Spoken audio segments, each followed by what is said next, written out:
Hello guys, for today's video nga pala, ang gagawin po natin ngayon ay number 4 cake. Manual cutting tayo ngayon guys, hindi ko na siya ginamitan ngayon ng baking pan na number 4 para ipapakita ko sa inyo kung paano talaga i-cut siya na manual. So ganito guys, magandang gamitin po natin dito ay yung bread knife para maganda siya i-cut. So ito na guys, naumpisa na natin siya pag-cut. Ayan. Tapos ito nga pala yung itong pinagkata natin, itatabi natin siya kasi yan ang gagawin natin dun sa buntot ng 4. Ayan, siya, sa dulo na yan. Ganyan. Tapos after nyan, ikakat natin dito sa side na to. Ganyan. Para talaga siya mag number 4. Tapos design na natin yung tinapay. So after nyan guys, magkakat naman tayo sa gitna ng 4. Tapos kailan sa pagkat nyan guys, tatandaan nyo yung buntot ng 4 dun sa may unahan, hanggang dun na siya, dapat papantay tayo doon para maganda siya, para naka-level talaga siya. I-level natin doon sa dulo ng kabila para pantay na pantay ang number 4 natin. Yan, parang pa-triangle din talaga siya. So hindi na pala ako dito gumamit ng mga drawing or something. Mano-mano cut lang talaga siya. So ganyan lang siya. Ganyan lang kasi. Ay, yung pan nga pala na ginamit ko dito guys is 9x3 na malapad na pan. Yun yung haba ng cake natin ngayon. So after nyan, itabi muna natin siya guys. Tapos iangat natin yung cake para makuha natin yung gitna. Para mas magandang pagkuha, gagamit tayo dito ng humidor. So yan na guys. Tapos i-arrange natin. Yan. Para maganda. So ayan, mahirap siya kunin kasi diba mas mataas yung cake natin. So ang gagawin ko dyan, iangat ko lang. Iangat lang siya para makuha talaga yung pambaba. So after nun guys, ayan na, number 4 na siya. Maglalagay na tayo ngayon ng frosting. Yan. Gumamit lang nga pala ako dito ng tip para maganda yung gilid. Tingnan mo. Hindi na ako nag ano talaga dito guys. Ayan. Ginanyan ko na lang siya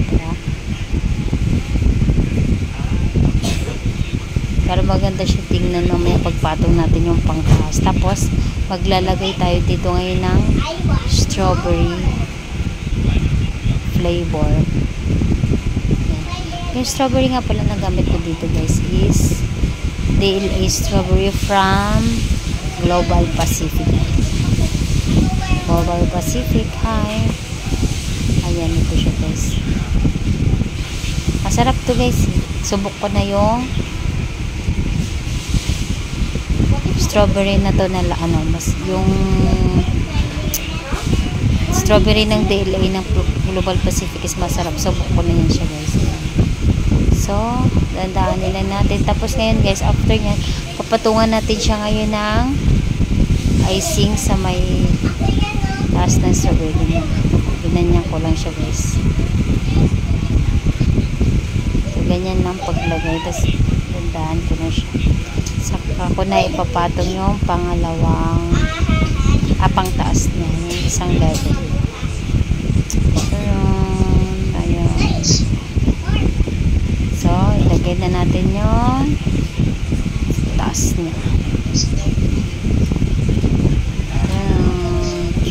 Bantayan na lang natin guys. So kailangan natin dito ng katulong sa paglagay para hindi ko siya maputol yung number kasi ano na siya eh, madali na siyang maputol pag hindi pantay ang paghawak. So kailangan natin ng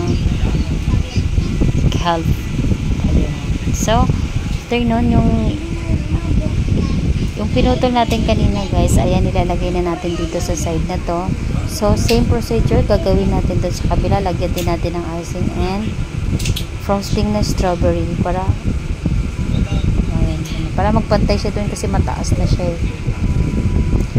Pag hindi natin siya lagyan, din na siya magkakalo. Ayun, para mag-ano yung level ng isa. So, nilagyan ko lang pala yung icing yan guys sa gilid niyan. Hindi ko na yata natigiwan. Para dumikit talaga yung tinapay sa side niya. Para hindi talaga siya mo. So, after nyan, maglalagay lang ako ng icing sa taas. So, after nyan, ganyan na siya. So, ganyan. Ginanyan ko lang siya paglagay nyan. Tapos, ang ginamit ko nga pala dyan is whip it from Bakersfield. Ayan. So, konting-konting pahit-pahit lang. Magpapahit-pahit tayo guys. Ayan. Para paglagay natin ng design mamaya sa taas, hindi talaga lalabas yung tinapay talaga niya. Diba? So, after nyan guys, charon, nasaan na ako dyan? Medyo matagal-tagal pa, nawala na. Uy, nasaan ka na? Ayan na guys, nawala.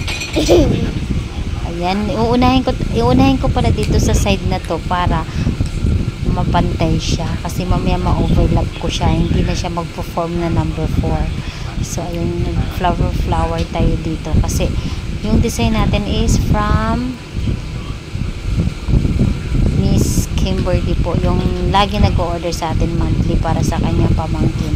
Hello Ma'am Kim, thank you nga pala sa pag-order monthly. So yung first na tip na ginamit ko dyan is itong pink na malaki is 1M at saka itong medyo light pink is 2D. After, at saka 2D. Tsaka itong favorite tip ko talaga, gusto ko yan siya, yung medyo ano, ayan yun, maganda kasi siya i-form ng flower. So ganyan lang guys, pulayin ko lang siya ng design. So after ng design na to, lalagyan natin siya ngayon ng yung pinaka design na gusto ni ma'am is strawberry din na fondant edible. So ayan guys, sinatapos na natin. Ayan, medyo nagmamadali kasi ako dito guys kasi marami pa akong gagawin, kaya ganyan Wala na si mama. oh yung messy ang hand. Ayan. Wala na si mama So, sa gilid pala niyan guys, hindi ko na siya na video, nilagyan ko yan siya ng icing. So ito palang paglagay ng strawberry is na ilagay ko na, pero yan po is edible po talaga yan. Strawberry. Yan. Fondant din yan, daily fondant. So after nyan, naglagay ako ng pampadagdag ng ganda is dragis. Yung sa strawberry pala na white, nilagyan ko na yan siya ng color, putraco color na white para magmukha tayo siyang strawberry. So ayun na guys, ayun na po ang ating finished product.